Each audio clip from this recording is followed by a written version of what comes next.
The night I fled the Jing household, I carried nothing but a single silver hairpin, and the weight of my mother-in-law's hand gripping me so hard it left bruises shaped like her fingers. "Faster, Wanner," Elder Chen breathed, her silk slippers soaked through with the mud of the back alley behind the ancestral hall. Somewhere behind us, torches were being lit. Somewhere behind us, my husband's voice was rising in that particular register he used only when he had already decided I was worth nothing.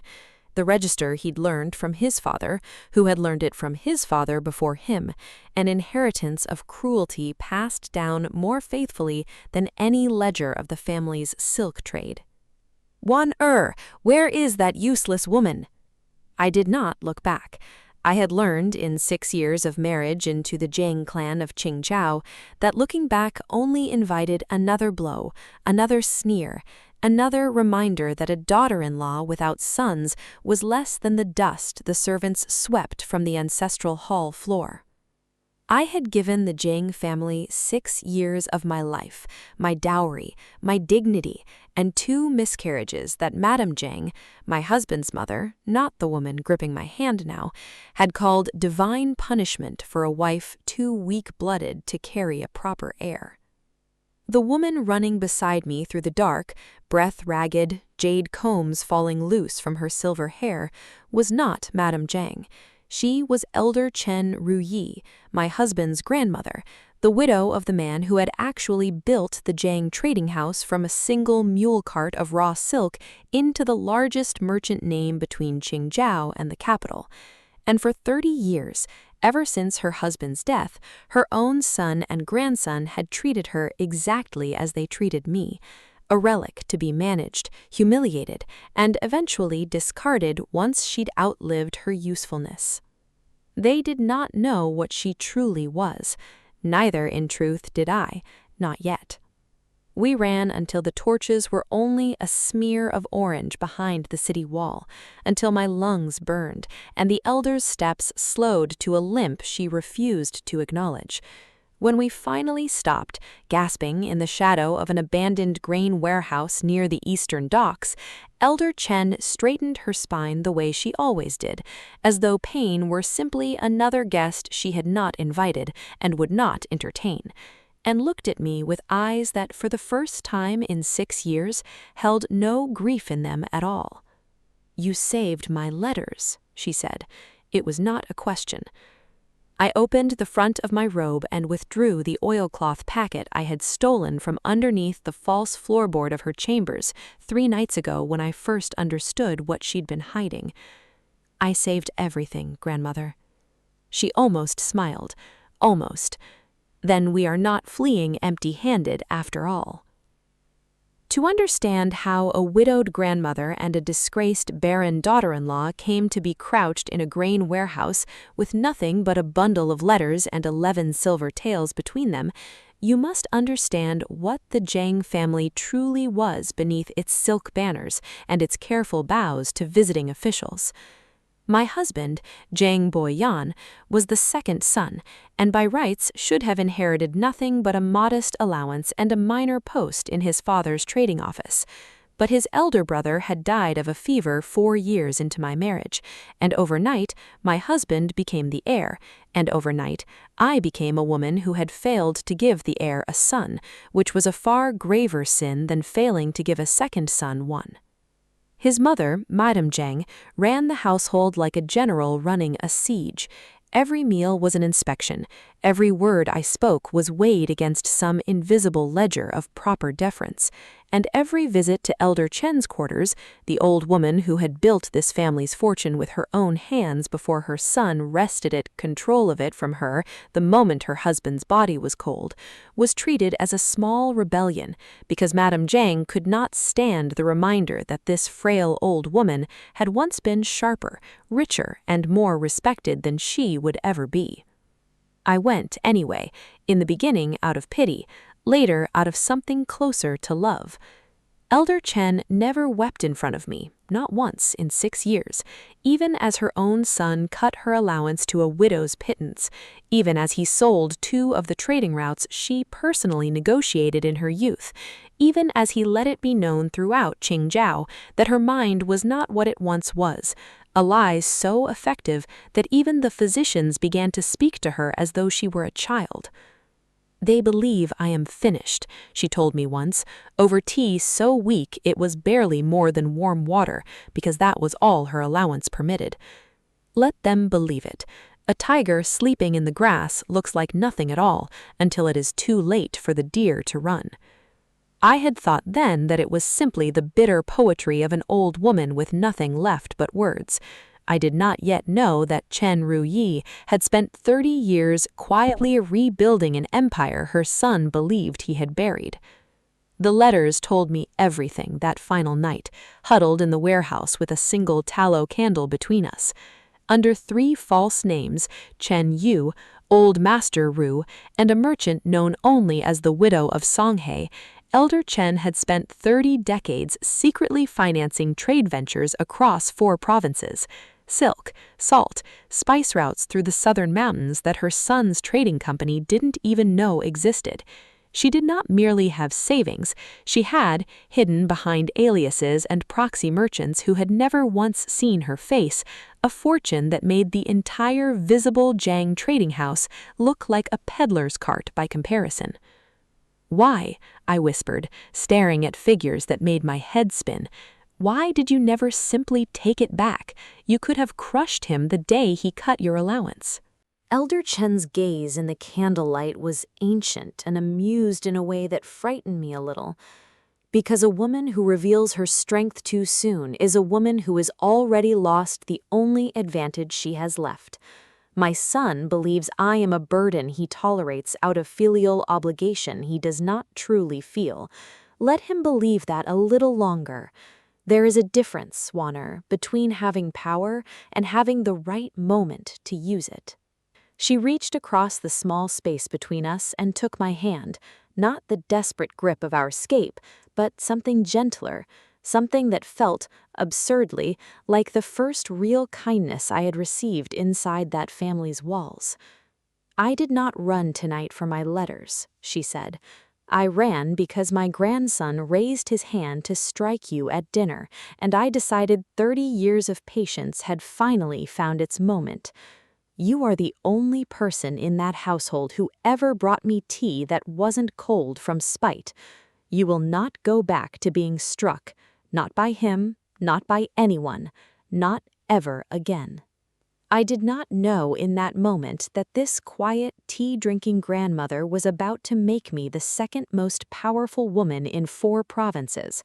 I only knew that for the first time since my wedding day, someone had chosen to protect me. We did not run far, and we did not run for long. 3 days later, under the name Widow Su, my maiden name resurrected like a phoenix from 6 years of being erased, I stood in a modest trading office on the outskirts of Songhe, a full week's travel from Qingzhou, and signed my first contract as the public face of what had, until 3 days ago, existed only on paper and in the memory of an old woman the world had written off. Elder Chen remained, by design, invisible. "An old grandmother cannot run a trading empire," she told me, amusement flickering at the corner of her mouth as she reviewed manifests by lamplight. "But a clever young widow rebuilding her late husband's modest fortune with the help of a loyal family retainer, that the world will believe without question. Men see what they expect to see, Warner. That has always been our greatest weapon." So I became the face. She became my aged nursemaid, Auntie Rue, a role she performed with such convincing frailty, a slight stoop, a slower step, a voice pitched softer than her true one, that even seasoned merchants who dealt with her 3 times a week never once suspected the tiger sleeping beneath the disguise. Beneath that performance, she taught me everything: how to read a ledger for the lie hidden inside it, how to negotiate a price by first pretending not to want the goods at all, how to recognize which officials could be trusted with the truth and which required only the appearance of deference. In 6 months, under my name and her guidance, we tripled the salt route profits her aliases had already been running.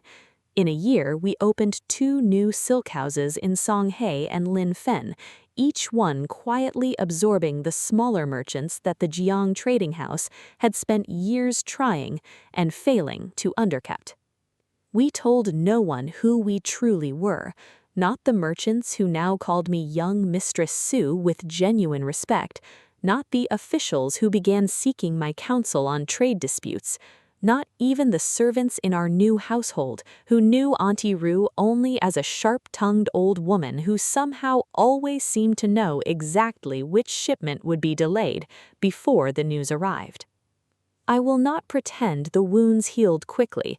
Some nights I still woke gasping, certain I heard my husband's voice rising in that terrible register, certain I would open my eyes and find myself back in that cold ancestral hall, being told again that I was worthless, that a woman who could not give sons deserved nothing better than what she received. On those nights, it was Elder Chen, not Auntie Rue, but the real woman beneath the disguise, who sat beside my bed with a cup of proper, strong tea and reminded me, without a trace of pity in her voice, that I was no longer that woman. "You are Widow Sue now," she would say, "a woman who owns 4 trading houses and answers to no one.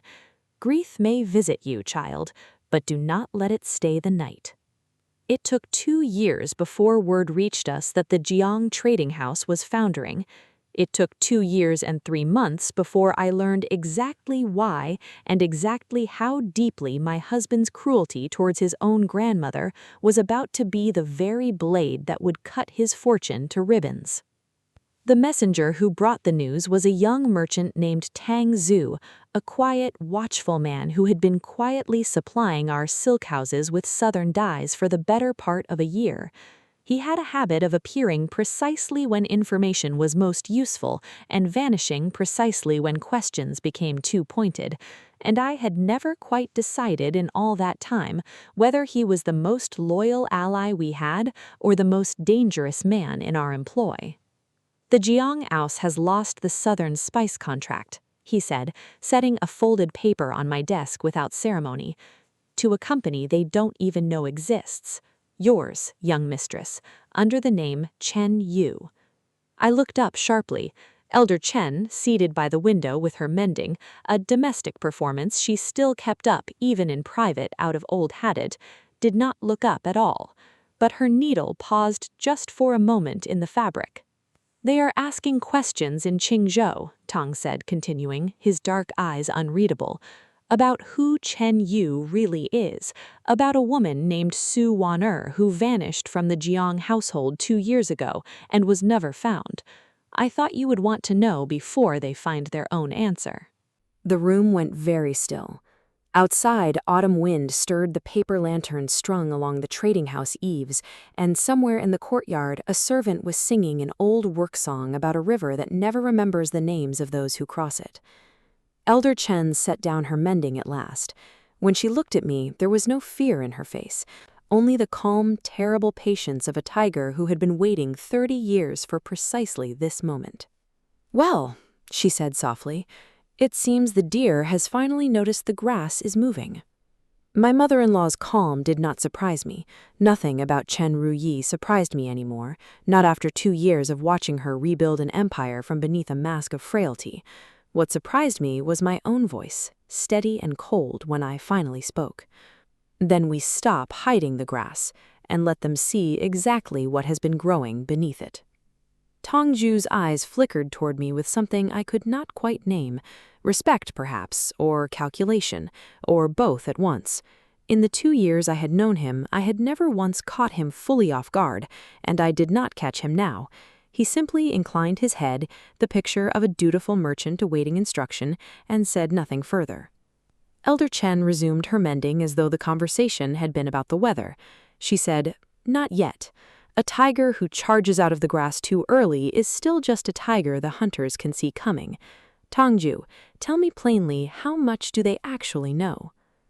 Only that Chen Yu exists and that Chen Yu has been quietly dismantling every advantage the Zhang house still holds, he said. They do not yet know Chen Yu and Auntie Ru are the same woman. They do not know Widow Su was ever Su Wan-er. They suspect. Suspicion is not proof, and old Master Zhang has never been a man who moves without proof. He prefers to let others make the first mistake. Old Master Zhang has never been a man who thinks beyond his own comfort, Elder Chen said, and for the first time in 2 years I heard something sharp enough in her voice to cut skin. It was never his cleverness that built anything in that household, it was mine. He simply signed his name to it and called it inheritance. I studied her face in the lamplight, the fine lines at her eyes, the silver in hair she'd once told me she was forced to dye black for years because her son believed gray hair on a woman invited disrespect from the staff. 30 years of swallowed fury sat behind that calm expression, and I understood, watching her now, that whatever quiet vengeance was coming would not be born of rage. It would be born of patience so absolute it had calcified into something colder and far more dangerous than rage could ever be. "What do you want to do?" I asked her. She folded her mending with the precise, unhurried motions of a woman who had all the time in the world, because she had finally arranged things so that time itself worked to her rather than against her. "I want," she said, "an invitation." It took Tongju 3 weeks to arrange it, and in those 3 weeks I learned things about him that deepened rather than resolved the question of what he truly was to us. He moved through Qingzhou's merchant circles with an ease that unsettled me, greeted by name at trading houses that had no business knowing a southern dye merchant so intimately, welcomed into back rooms where deals were struck that never appeared in any public ledger. Once, arriving unannounced to our Songhae office to report on his progress, I found him deep in conversation with Elder Chen in a dialect I did not recognize. Quick, low, clipped words that stopped when I entered the room. "An old trade tongue," Elder Chen told me afterward when I asked, "from my husband's home province. Tongju's grandfather served under him before the Zhang name meant anything at all." It was, I would later understand, both entirely true and not nearly the whole truth. I did not press further. In the world Elder Chen had taught me to navigate, there was a kind of wisdom in accepting an ally's usefulness without demanding to know every hidden loyalty that made that usefulness possible. Tongju had never once betrayed us in 2 years. That, for the moment, would have to be enough. The invitation, when it came, was almost absurdly perfect, the kind of opportunity that Elder Chen later admitted she had spent months quietly engineering long before Tongju ever brought us word of the Zhang house's troubles. Old Master Zhang, desperate to shore up his failing fortunes and increasingly convinced that the mysterious Chen Yu was a rival house from the capital rather than his own discarded mother-in-law, had begun seeking new investors to save the family's collapsing spice and silk contracts. Word reached him, carefully, deliberately, through 3 layers of intermediaries who never once mentioned Tongju's name, that a wealthy young widow trading under the name Su Wan-er, formerly of no particular significance, had built a considerable fortune in the southern provinces and might be persuaded to invest in a struggling but prestigious merchant house, provided the terms were sufficiently generous. He did not recognize the name. 2 years, and the man who had once presided over my humiliation at every family dinner did not even recognize the name of the daughter-in-law he had discarded like spoiled fruit. That, more than anything, told me how little I had ever truly mattered to him, and how completely he had underestimated exactly what kind of woman his cruelty had created. "He wants a meeting," Tang Zhu reported 3 weeks after his first warning, standing in our Songhae office with the particular stillness he wore whenever he delivered news he found quietly amusing. "He is inviting Widow Su to Qingzhou to discuss a partnership that would save the Zhang trading house from ruin. He has no idea who he is inviting into his home." Elder Chen's smile, when it came, held 30 years of patience finally reaching its harvest. She said, "Then we shall accept. And we shall bring Auntie Rue along, of course. A woman of my age should not travel without her nursemaid. The road back to Qingzhou felt longer than the road away from it had been, though the distance was the same. I had left that city in the dark, barefoot in mud, certain I would never see its walls again except in nightmares. I returned in a private palanquin befitting a woman of considerable fortune, dressed in silk, the deep blue-black of a winter sky, jade at my ears and throat, my hair dressed in a style that owed nothing to the modest, deferential braids Madame Jiang had once insisted were appropriate for a woman who had not yet earned the right to be noticed. I had earned a great deal in 2 years. I intended for every person in that household to understand precisely how much. Elder Chen rode beside me, once again folded into the stooped, soft-spoken performance of Auntie Rue, though I noticed, watching her profile against the palanquin's curtain as the familiar walls of Qingzhou rose on the horizon, that her spine did not stoop quite so far this time, as though some part of her could no longer bear to fully disappear, now that the moment of reckoning was finally within reach. "Are you frightened?" I asked her quietly as the city gates came into view. "I have not been frightened of my son since the week I buried my husband. I have been patient. There is a difference, Wan'er, and today you will learn to feel it in your own chest, because today is the day your patience finally comes due as well." I did not answer. I was not certain, in that moment, whether I was frightened or not. I only knew that my hands, folded in my silk sleeves, were perfectly steady, steadier than they had ever been inside those walls before, and that the woman looking back at me in the small mirror set into the palanquin's wall bore only a passing resemblance to the trembling, apologetic girl who had once begged Madame Jiang's forgiveness for a miscarriage that had never been her fault at all. The Jiang household had not changed.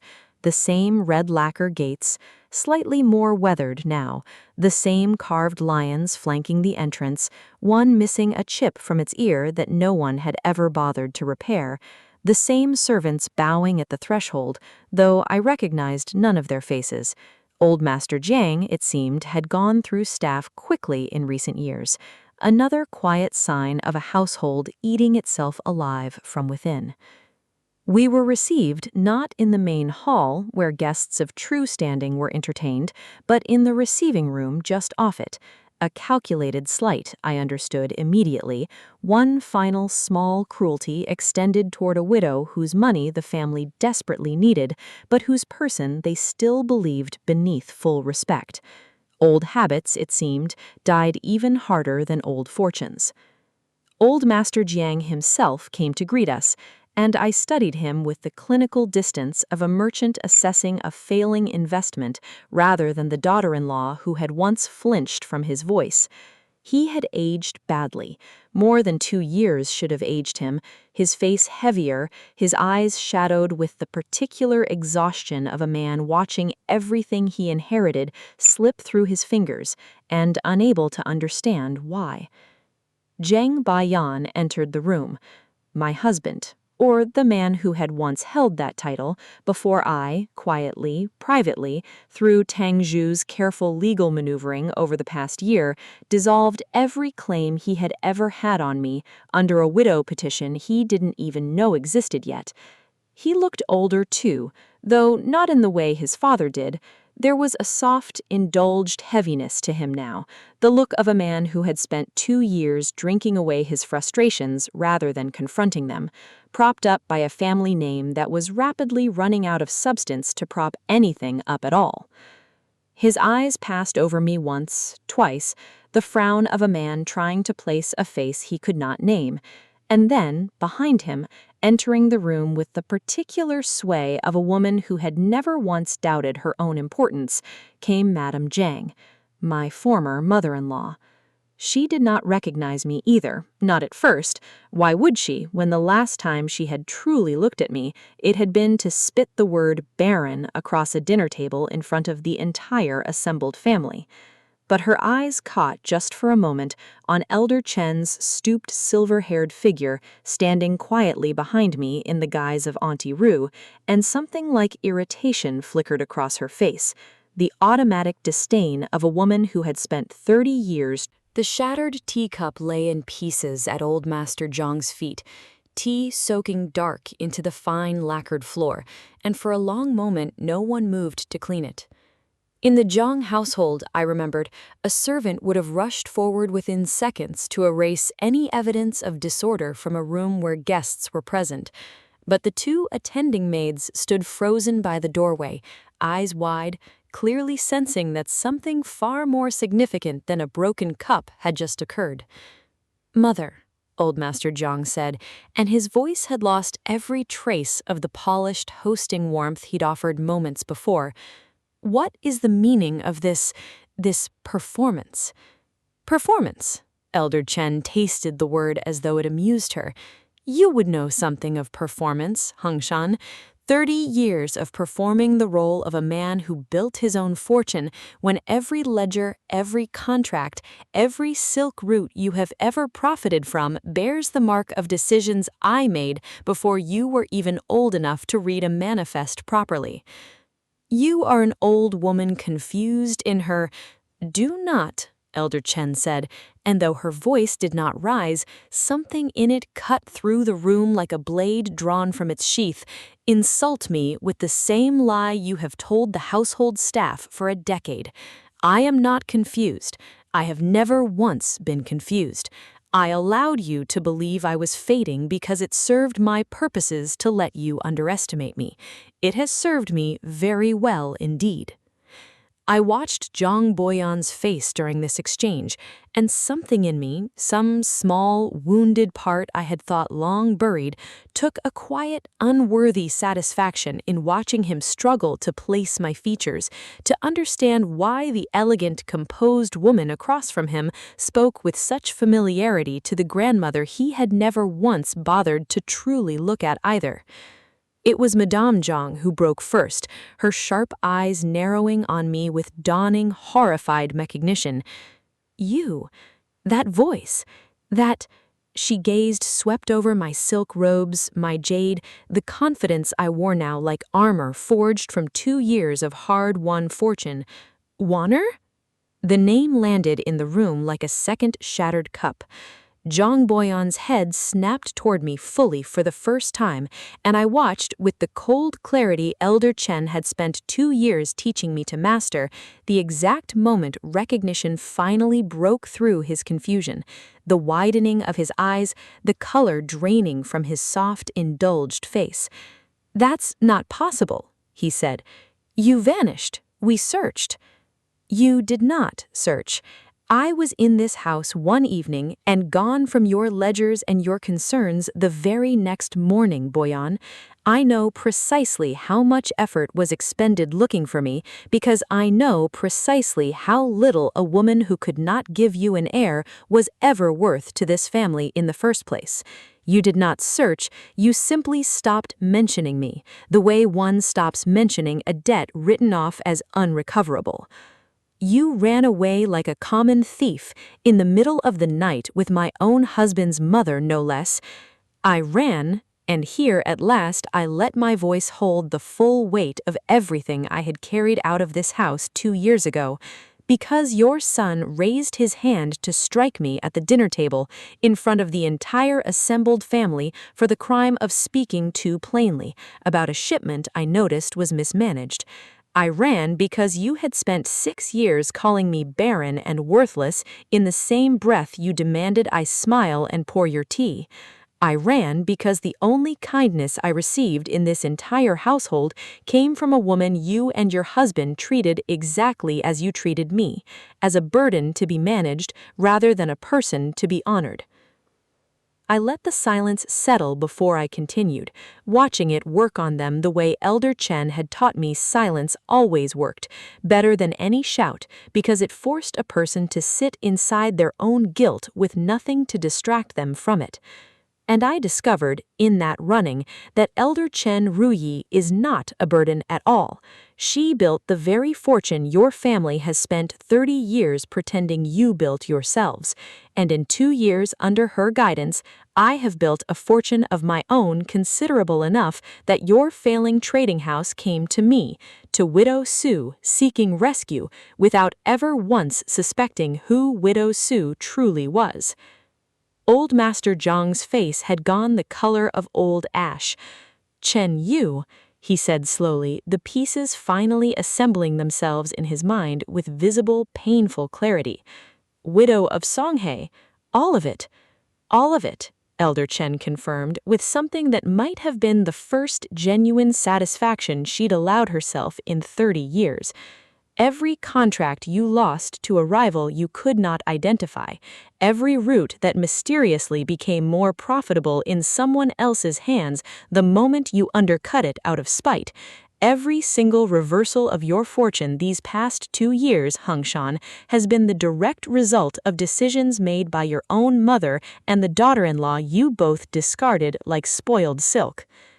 It was Zhang Boyan who found his voice first, though not, I noted, with any dignity to accompany it.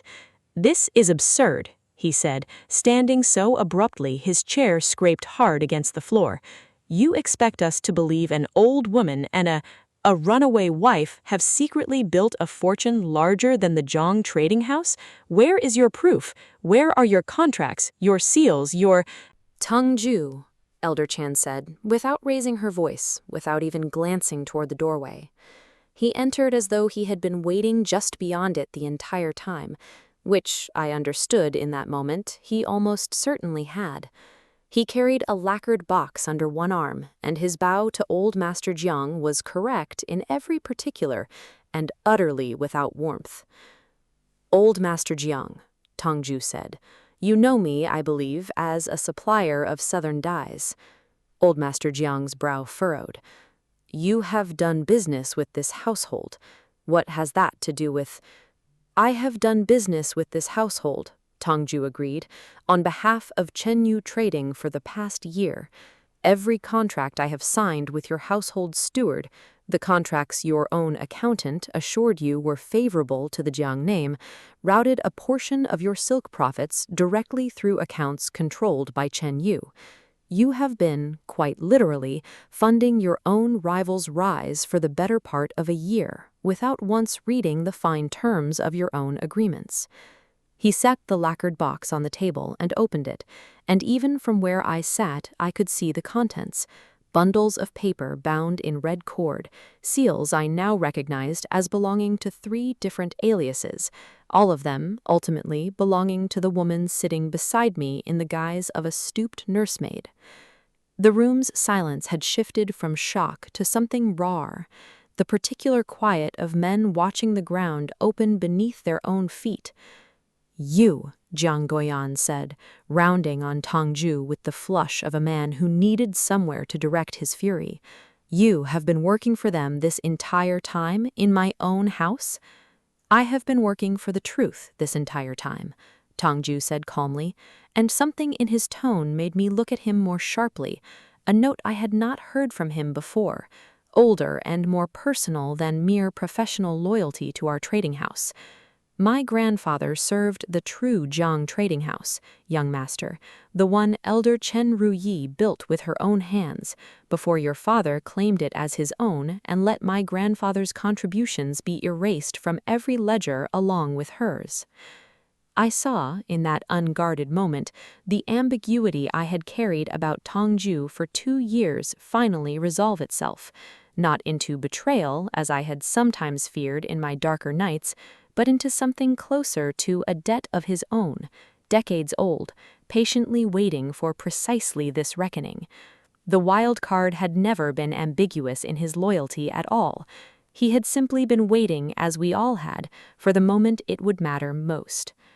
Madame Jiang, watching her husband's face crumble and her son's fury curdle into something closer to panic, she finally seemed to grasp the full shape of what was happening, and her composure broke in a way I had never once witnessed in 6 years of marriage. "This is monstrous," she said, her voice climbing toward the shrillness I remembered so well from countless family dinners. You would destroy your own family out of nothing more than spite over a few unkind words? A few unkind words? I repeated softly, and I felt, rather than heard, Elder Chen go very still beside me, watching me with something like pride. Madam Jiang, you told the assembled family that I should drown myself in the courtyard well rather than continue disgracing the Jiang name with my failure to produce an heir. You said this after my second miscarriage, while I was still bleeding, while the physician was in the next room. Do you recall this? Because I recall it with perfect clarity, every single word. The color drained from her face. And you, I turned to Jiang Boyan, raised your hand against me at that same table, not because I had done anything wrong, but because I dared point out that the steward's numbers on the Southern Spice contract did not add correctly, a discrepancy that I have since confirmed through Tongju's records was in fact evidence of the very steward you trusted quietly skimming profits for himself for the better part of 3 years, right beneath your nose while you were too busy silencing the one person who noticed to actually investigate the theft. Jiang Boyan's mouth opened, then closed. I watched him search for some retort, some justification, and find nothing at all, because there was nothing to find. The steward, I had confirmed this myself months ago through careful inquiries, had indeed been embezzling steadily from the Jiang house for years, protected precisely because no one in power ever wanted to hear an inconvenient truth from a woman they'd already decided was worthless. This is not spite, I said, and let my voice soften slightly, not with mercy, but with the particular calm of a woman who no longer needed anger to make her point land. You did not lose your trading house to some vengeful rival, old Master Jiang. You lost it because you never once valued the women who built it in the first place, not your mother and not your son's wife. We did not need to destroy you. We simply stopped protecting you from the consequences of your own contempt, and your fortune collapsed on its own.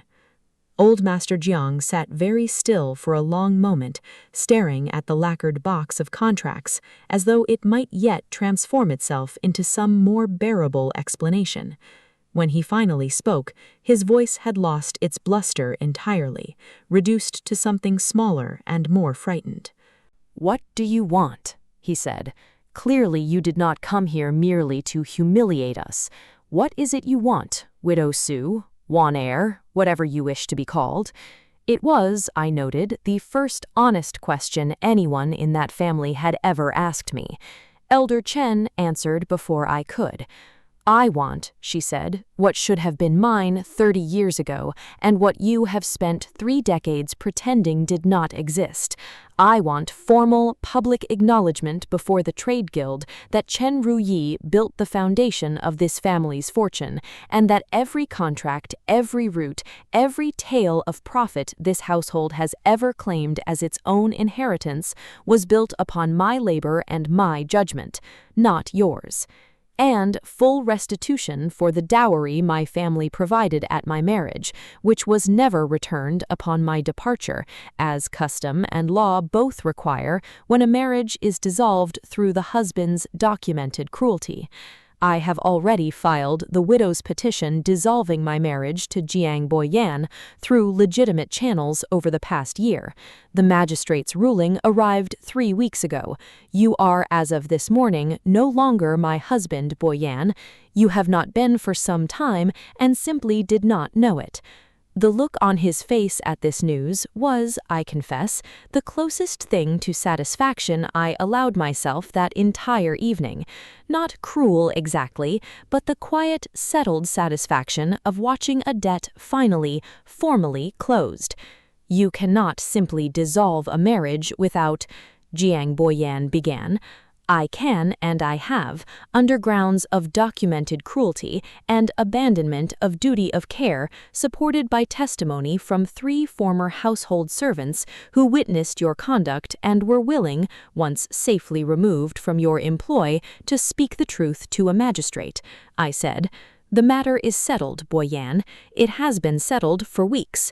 You are only now learning of it because I judged this the correct moment to inform you."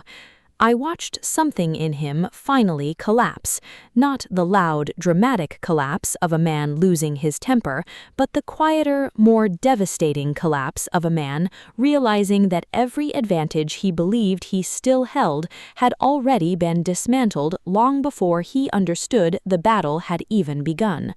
Old Master Jiang, for his part, had gone very quiet, his eyes fixed on Elder Chen, with an expression I had never seen him wear before, something that might, in a kinder man, resemble shame.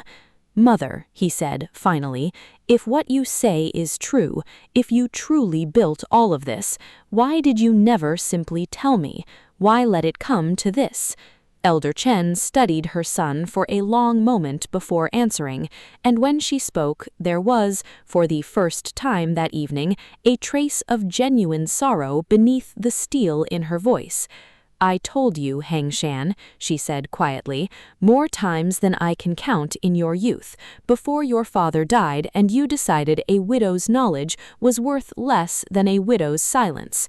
You stopped listening the day you decided a woman's competence was an embarrassment to be managed, rather than a gift to be honored. I did not hide my fortune from you out of cruelty. I hid it because I learned, watching you dismiss every piece of counsel I offered, that you would never have honored it honestly, even if I had handed it to you outright. You would have taken the money and continued disrespecting the woman who gave it to you. I decided 30 years ago that I would rather you learn the cost of that disrespect the hard way than continue rewarding it." The room fell silent again, and this time the silence held something almost like grief, not for the fortune unraveling before them, but for 30 years of a relationship that might have been entirely different, had contempt not been mistaken for strength for so very long. I did not know, watching old Master Jiang's face in that unguarded moment, that the story was not yet finished, that the true depth of the original betrayal, older and more deeply rooted than any of us yet understood, still waited to surface.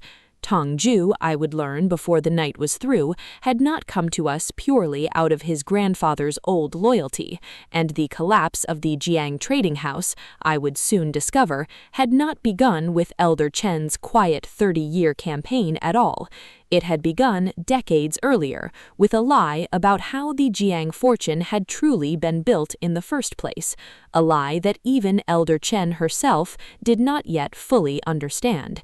It was Madame Jiang, of all people, who forced the next revelation into the open, not out of any loyalty to truth, but out of the particular desperation of a woman watching her entire world dissolve and grasping for any weapon left at hand. "If you are so proud of what you built, Mother," she said, her voice climbing with brittle spite, "perhaps you should tell Widow Su the truth about how your husband's family truly came to own the original trade routes at all. Perhaps you should tell her whose name was on the original grant before it became convenient to forget it." Elder Chen went very still. I had spent 2 years learning to read every flicker of expression beneath her composure, and what I saw now was something I had never once witnessed in all that time. Not calculation, not patience, but genuine, unguarded uncertainty. "What are you implying with such obvious relish, Mei Lin?" Madame Jiang's smile was thin and triumphant, the smile of a cornered animal that has just found, at the very last moment, a single tooth still sharp enough to draw blood. You have spent this entire evening reminding everyone how you built this family's fortune from nothing, with your own 2 hands. But you did not build it from nothing, did you, Mother? I have heard the old servants' stories, the ones before I married into this family. I have heard that your husband's original trade grant, the one that started everything, was never rightfully his to claim at all. Tongju, who had remained standing silently by the doorway since delivering his box of contracts, went very still as well, a stillness I recognized now, having watched him for 2 years, as the particular quiet of a man who had been waiting a very long time to hear precisely this thread pulled into the open. "Say what you mean plainly," Elder Chen said, "or do not say it at all." Madame Jiang's eyes flicked deliberately toward Tongju. "Ask you a loyal supplier there, whose grandfather truly held the original grant to the southern spice routes, before a convenient shipwreck and an even more convenient marriage transferred everything to your husband's name. I have heard the servants whisper it for 30 years, Mother. I simply never had reason to care until tonight." The room turned as one toward Tongju. He did not flinch. If anything, something in his posture eased, as though a burden he had carried a long time had finally, at last, been set down by someone else's hand rather than his own. "She is not entirely wrong," he said quietly, "though she has the shape of it wrong in every particular that matters. My grandfather," Tongju said, "was named Tong Wei. He was a trade envoy from the southern provinces, granted the original charter to the spice routes through the mountain passes by the provincial governor himself, in recognition of 3 years spent mapping safe passage through territory no merchant house had successfully navigated before him. That charter, properly sealed and witnessed, is the true origin of every fortune the Jiang name has claimed as its own for the past 40 decades. Old Master Jiang's face had gone the color of old paper. "That is family legend," he said, though his voice lacked any real conviction. "Your father," Tongju said, and here, for the first time in 2 years, I heard real coldness enter his voice.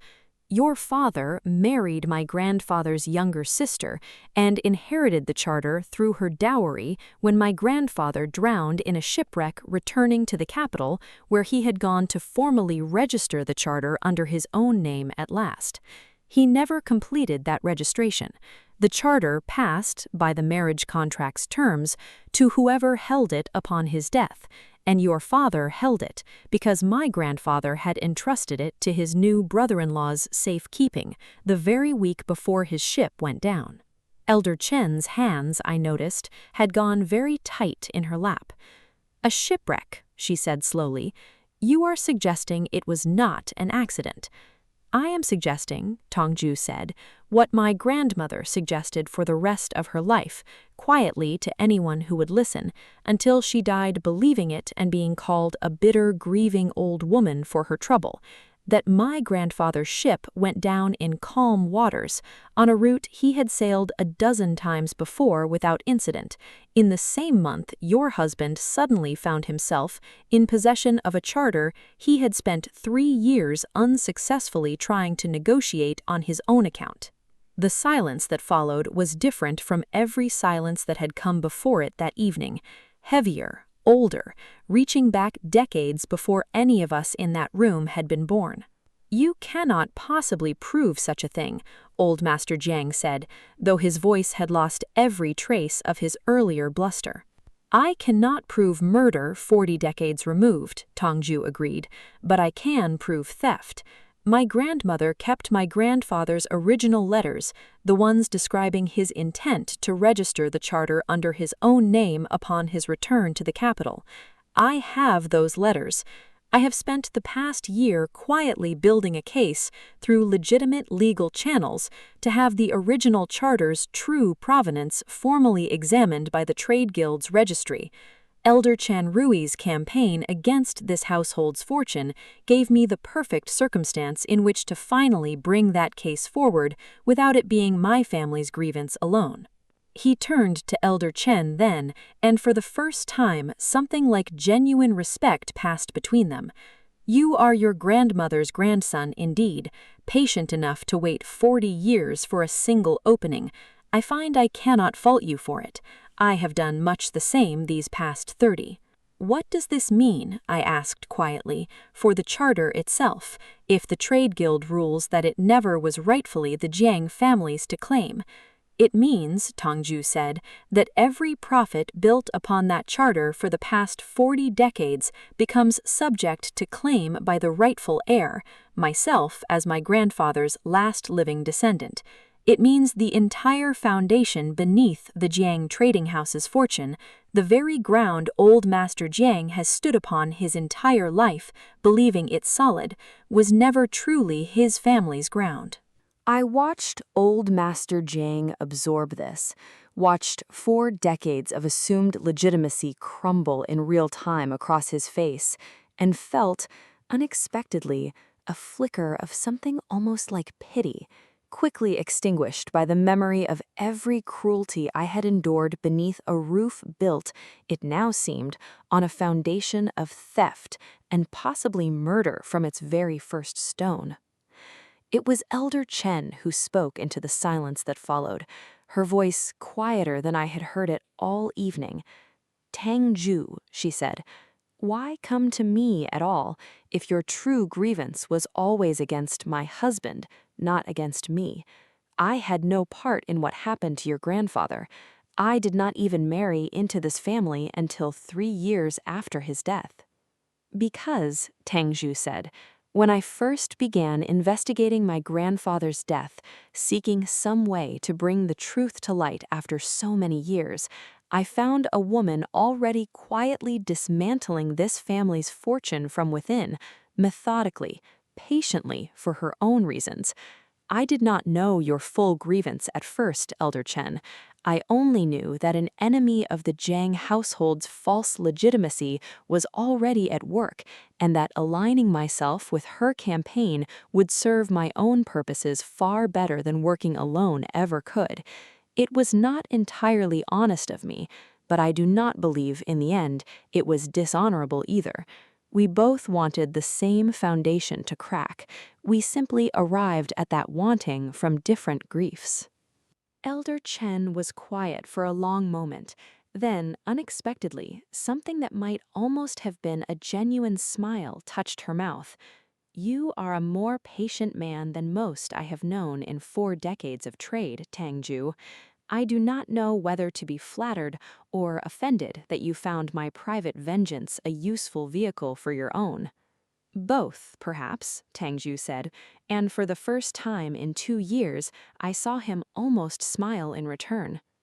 I sat with the full shape of it settling over me, the layers of betrayal reaching back farther than even Elder Chen's own private war, back to a shipwreck 4 decades gone, back to a charter stolen from a dead man's trust, back to a family's entire fortune built not merely on cruelty toward the women who managed it, but on an original theft its patriarchs had spent 40 years pretending never happened at all. "Old Master Jiang," I said, turning to him at last, and I found my voice steadier than I expected, given the weight of what we had just learned. "You built your entire life's authority on a fortune that was never rightfully yours from its very first foundation. You then spent 30 years discarding the one person, your own mother, whose competence and labor were the only reason that stolen foundation ever became anything worth having at all. And you spent 6 years discarding a wife whose only failure was noticing too clearly exactly how poorly this family managed what little integrity it had left. I do not think the Trade Guild will need much persuading once Tang Ju's evidence and Elder Chen's records are laid before them together." "What do you want?" Old Master Jiang said again, and this time the question came out as something closer to a plea than a challenge. "What will it take for this to end here tonight, without the guild, without public ruin?"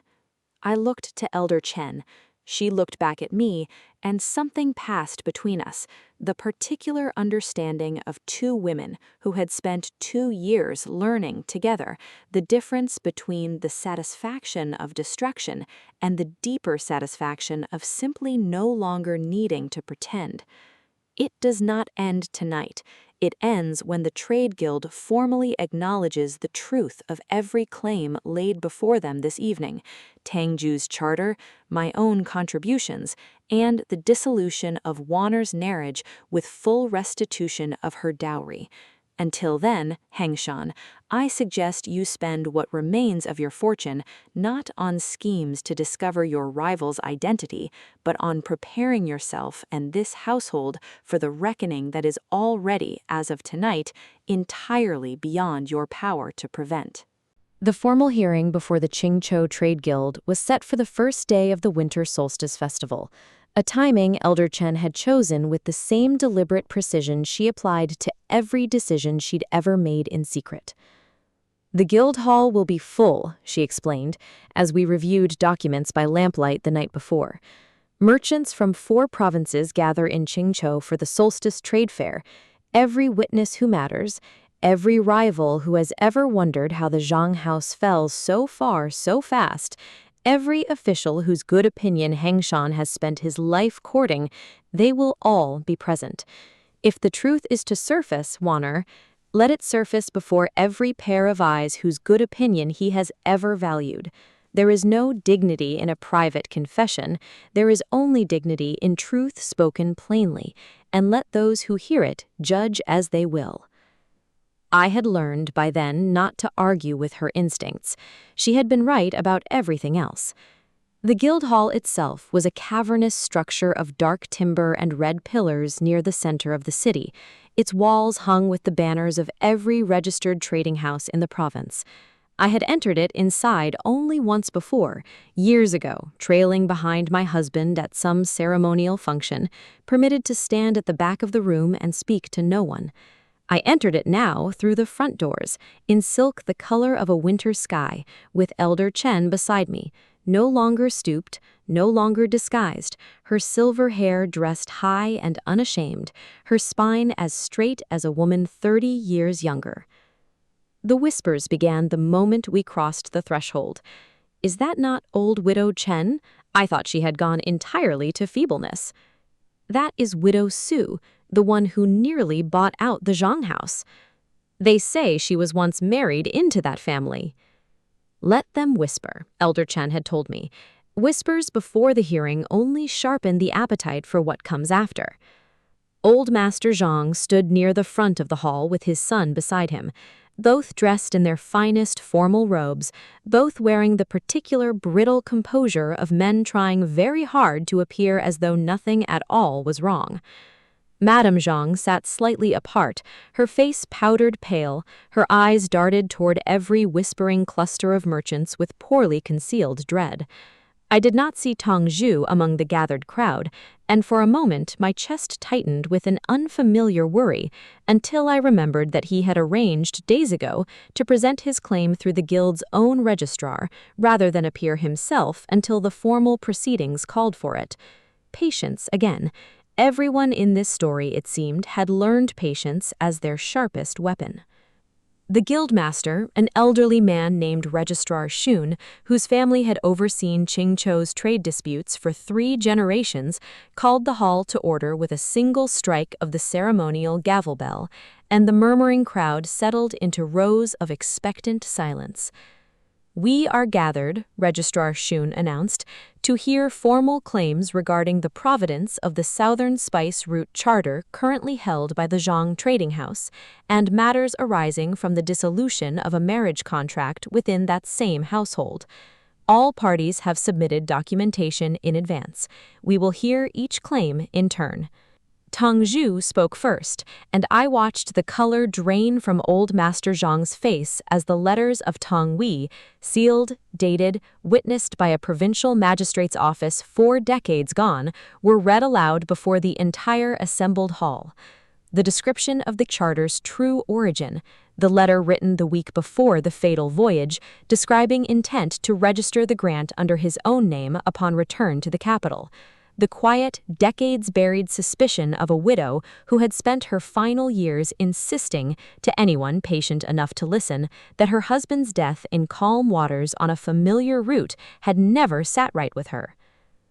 "This is a document," Registrar Shun said slowly, examining the seals with the careful attention of a man who had authenticated 1,000 such records in his career. He looked up, and his gaze settled on old Master Zhang with an expression that held no warmth at all. "Master Zhang, does your household possess any documentation refuting this claim of provenance?" Old Master Zhang's mouth opened and closed twice before any sound emerged. "The charter has been registered in my family's name for 40 decades.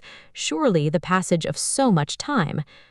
"The passage of time does not erase an unlawful claim," Registrar Shun said. "It merely delays its correction. Do you have documentation, Master Zhang? A yes or no will suffice." "No," old Master Zhang said, and the word seemed to cost him something physical, a visible diminishment across his shoulders. A murmur swept the hall, not shock precisely, but the particular hungry satisfaction of merchants who had spent years quietly resenting the Zhang family's outsized reputation, now watching that reputation reveal itself as built on sand. The claim of Tong Zhu, descendant of Tong Wei, to the original Southern Spice Route Charter is upheld. Full restitution of profits accrued under this charter for the past 4 decades will be calculated and assessed according to guild law, retroactive to the date of the original unlawful transfer. This matter will proceed to formal accounting in the weeks following this hearing. Old Master Jiang did not speak. He simply stood, very still, as 40 years of assumed legitimacy dissolved before an audience of every rival house that had ever envied their family's fortune. Elder Chen rose next, and the hall's attention swung toward her with the sharp, curious focus of witnesses who had spent the past hour hearing rumors they could scarcely credit. "I wish to submit," she said, her voice carrying clear and unhurried across the timbered hall, "documentation establishing that the trading operations conducted under the names Chen Yu, Old Master Ru, and the widow of Song He over the past 30 years belong to myself, Chen Ru Yi, widow of the late Jiang Wen Tong." The murmur that swept the hall this time was closer to a gasp. Registrar Shun examined the documents she presented: ledgers, correspondence, notarized trade agreements spanning 3 decades, each one bearing the careful, methodical handwriting I had come to recognize so intimately over 2 years of study beside her, and his eyebrows rose steadily higher with each page. "These records," he said finally, "suggest an operation of considerable scale and sophistication, conducted entirely separate from, and in several documented instances, in direct competition with the Jiang House's public operations. They were conducted separately because I was permitted no formal role or recognition within my own family's household after my husband's death. My son believed a widow's judgment worth less than her silence. I built, under assumed names, what I could no longer contribute openly under my own. I do not ask the Guild to punish my son for this. I ask only that the record reflect the truth, that the foundation of competence beneath whatever legitimate success the Jiang Trading House has claimed in the past 30 decades was built and sustained, in significant part, by decisions I made, decisions my son and grandson never thought originated from me because they never once thought to ask." Registrar Shun looked toward Old Master Jiang, whose face had settled into something beyond humiliation, a kind of hollowed exhaustion that seemed finally to be reckoning honestly with what his family had spent decades refusing to see. "Master Jiang," the registrar said, "do you dispute your mother's claim?" A long silence. Then, quietly, "No." "Then let the record show," Registrar Shun said, "that Chen Ruyi's contributions to the trade operations bearing the Jiang name, both public and private, are formally acknowledged before this guild. Her private ventures under assumed names remain her own property, separate and unencumbered by any claim from the Jiang household." Elder Chen inclined her head, not quite a bow, but something close enough to satisfy the guild's formal expectations, and I saw in the set of her shoulders as she returned to her seat beside me 30 years of buried grief finally, quietly laid to rest. My own petition was read last, and by the time Registrar Shun reached it, the hall's mood had shifted entirely, no longer curious, but openly hostile toward the Jiang name, the particular collective turn of a crowd that has decided all at once which way its sympathies will fall. The magistrate's original ruling dissolving my marriage on grounds of documented cruelty was read into the record, along with sworn testimonies of 3 former household servants, women I had quietly located and compensated for their honesty over the past year, women who had witnessed firsthand 6 years of the treatment I had endured, and who had no further reason to fear reprisal now that they were safely employed elsewhere.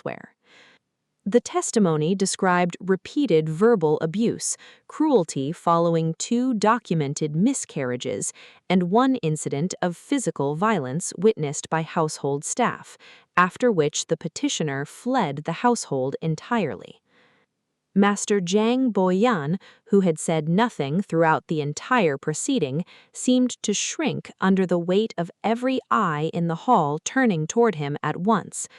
"It was a difficult marriage," he said finally, weakly. "There were misunderstandings on both sides." "Do you dispute the specific testimony," Registrar Shun repeated, without any softening, "that you struck your wife at the family dinner table in the presence of household staff?" The silence stretched long enough that I thought he might refuse to answer at all. Then, in a voice smaller than I had ever heard him use, even in our worst years together, "No, I do not dispute it." I felt Elder Chen's hand find mine beneath the sleeve of my robe, a small, steadying pressure, and I understood that she recognized this moment for what it was, not merely legal vindication, but the final, public unburdening of a shame I had carried, wrongly, as though it had been mine to carry at all. "The dissolution of the marriage between Su Waner and Jiang Boyan is formally upheld," Registrar Shun said. "Full restitution of the original dowry, with accrued interest calculated across the 2 years of its unlawful retention, is ordered to be paid from the Jiang household's remaining assets within 30 days. He set down the document and looked out across the assembled hall, merchants, officials, rival houses, and at the center of it all the Jiang family standing diminished before a truth 30 and 40 years in the making. "This guild has heard, today, a rare and thorough accounting," Registrar Shun said. "A stolen charter, a wife and mother whose competence built a fortune while she was denied any credit or dignity for it, a daughter-in-law discarded for the crime of speaking honest truths her husband's family found inconvenient. Let it be recorded for the benefit of every house represented in this hall that fortunes built upon theft and cruelty do not endure, they merely delay their own collapse, and that collapse, when it comes, comes complete." I did not linger in the guild hall after the hearing concluded. There was no satisfaction, I found, in watching old Master Jiang's face as merchants who had once courted his favor turn away from him in the crowded aisle. No pleasure in Madame Jiang's stricken, powdered face as she realized how few of her former circle would meet her on the walk out. I had thought, in my angriest nights during those first months of exile, that I wanted precisely this, their public ruin, witnessed and complete. I found, standing in the winter light outside the Guildhall with Elder Chen's arm linked through mine, that what I actually wanted had already been given to me weeks ago, quietly, in a modest trading office in Songhae, the simple fact of no longer needing their approval at all. "You are troubled," Elder Chen observed as our palanquin carried us back toward the inn where we would stay before returning south. "I would have thought you'd feel lighter watching that unfold." "I do," I said slowly, working out the shape of the feeling as I spoke it aloud. "But I find I feel something else alongside it, almost pity for old Master Jiang, watching an entire life's foundation crumble at once." "Pity is not weakness, Wanar. It is simply the mark of a heart that survived cruelty without being made cruel in turn. I felt something like it too watching my son's face today.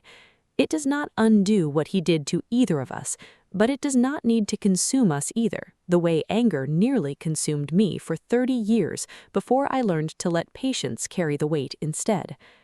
We rode in comfortable silence for a while before she spoke again. "What will you do now? The petition is settled. The dowry will be restored. You are for the first time in your adult life entirely your own woman, answerable to no husband, no household, no family name but the one you choose to build yourself." I considered the question seriously, turning it over as I had learned to turn over every important decision, slowly, without the pressure of needing an immediate answer. "I think," I said finally, "I would like to keep building. Not out of any need to prove anything further to the Jiang family, but because I have discovered these past 2 years that I am good at it, and that it brings me a satisfaction I never once felt pouring tea and enduring insults in that household. I would like Widow Sue's trading houses to become something entirely their own, not a shadow cast by anyone's fortune but ours." Elder Chen smiled, the first fully ungorded smile I had seen from her since the night we fled through the dark alley behind the Jiang Ancestral Hall. "Then it is fortunate," she said, "that I happen to know a great deal about building fortunes from nothing, and find myself, for the first time in 30 years, entirely free to build openly rather than in shadow. I believe, Wanar, that we shall do very well together." Tongju found us 3 days later in the modest inn courtyard where we had stopped before beginning the journey south. He carried with him formal documentation from the guild confirming his restored claim to the Spice Route Charter, considerably more valuable now, restored to its rightful lineage, than it had ever been under decades of Jiang mismanagement. "I owe you both an apology," he said, without preamble, "for the deceptions necessary to bring this to its conclusion. I did not lie to you precisely, but I did not tell you everything either, and I understand if that leaves a mark of distrust between us going forward. We told us enough, and you were honest about the parts that mattered most, your loyalty to the truth and your patience in waiting for the right moment to bring it forward. I have built an entire fortune on exactly that kind of patient honesty myself, Tongju. I can hardly fault you for practicing what I taught, however unknowingly. What will you do with the charter now? Restored to your name, considerably more valuable than when your family lost it." "I have been offered," he said with the faint trace of a smile, "a partnership. A trading house in Songhae, run by a formidable elder woman and her equally formidable business partner, has expressed interest in a joint venture along the southern spice routes, properly documented this time, properly shared, with full credit given to every party whose labor and lineage built it. I find myself inclined to accept if the offer still stands." Elder Chen glanced at me, and I saw in her eyes the same calculation I had learned to recognize as her particular joy, the joy of building something new from the wreckage of something stolen, of turning old grievances into the foundation for partnerships built, this time, on honesty rather than concealment. "The offer stands," I said. "Widow Sue's trading house could use a partner who understands, as we do, the true cost of a fortune built on someone else's silence." We left Qingzhou behind us for the last time on a cold, clear morning in early winter, the city walls receding behind our palanquin exactly as they had 2 years before, except this time I did not look back with fear or grief or the desperate hope of never seeing them again. I looked back simply because the view was pleasant, the way any traveler might pause to admire a city before continuing on toward whatever came next. Beside me, Elder Chen sat with her spine straight and her silver hair dressed high, no longer needing to fold herself smaller than she was, no longer needing to perform frailty as a shield against a family that had never deserved her competence in the first place. Ahead of us lay Songhae and the trading houses we had built together, from nothing but stolen letters and 11 silver taels, and a partnership with a patient man who had waited 40 years for a truth finally spoken aloud. I thought, as the road unwound before us, of the frightened woman who had fled through that dark alley 2 years ago, certain she was running from everything that mattered and toward nothing at all. I understood now what I had not understood then, that we had not been running away from our worth. We had been running toward the very first place either of us had ever been permitted to discover it. "What are you thinking?" Elder Chen asked, watching my face in the pale winter light. I said that I am glad we ran that night, not because of what we destroyed, but because of what we built instead. She reached over and took my hand, the same gesture from that first terrified night in the grain warehouse, though everything about it felt different now, no longer desperate but certain, the quiet clasp of two women who had chosen, deliberately and without regret, exactly who they intended to become. "That," she said, "is the only kind of victory worth having, Warner. The rest is simply noise that eventually fades. What we build together, that endures." The road stretched south before us, toward Songhae, toward a fortune built openly at last, toward whatever we chose together to make of the years still ahead.